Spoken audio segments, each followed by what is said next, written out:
I'm pleased to announce that after many years of being on hold, we are restarting cooperation between the United States and PRC on counter-narcotics. In 2019, you may remember, China took action to greatly reduce the amount of fentanyl shipped directly from China to the United States. But in the years since that time, the challenge has evolved from finished fentanyl to fentanyl chemical ingredients and pill presses, which are being shipped without control.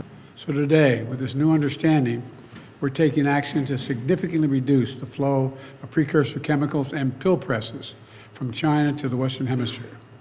It's going to save lives, and I appreciate President Xi's commitment on this issue. President Xi and I tasked our teams to maintain a policy and law enforcement coordination going forward to make sure it works. I also want to thank the bipartisan congressional delegation to China, led by Leader Schumer, in October for supporting this effort so strongly.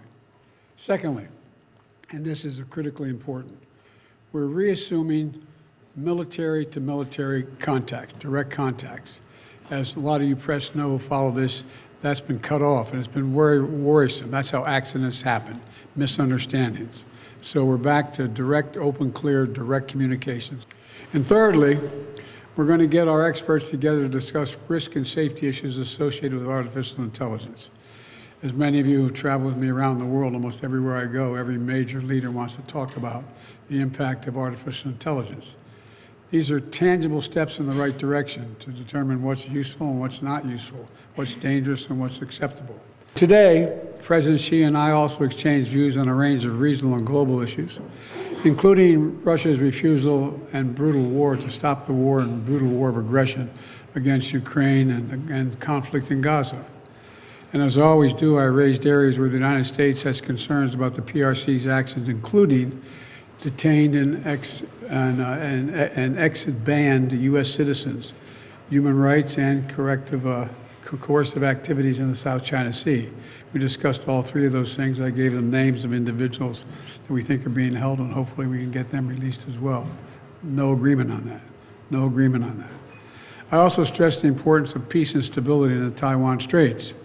It's clear that we object to Beijing's non-market economic practices and that disadvantage American businesses and workers, and that we'll continue to address them. And in the months ahead, we're going to continue to preserve and pursue high-level diplomacy at the PRC in both directions to keep the lines of communication open, including between President Xi and me. He and I agreed that each one of us could pick up the phone, call directly, and would be heard immediately. President Biden, given that America is playing a key role in two major global crises, in Ukraine and in Gaza, does that alter your previous commitment to defend Taiwan from any Chinese military action? And did Xi Jinping outline the conditions under which China would attack Taiwan?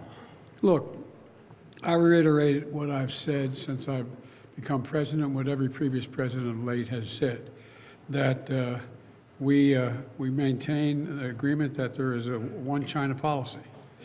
And that I'm not going to change that. That's not going to change. And so that's about the extent to which we discussed it. And after today, would you still refer to President Xi as a dictator? This is a term that you used earlier this year. Well, look, he is. I mean, he's a dictator in the sense that he is the guy who runs a country that is a communist country that is based on a form of government totally different than ours.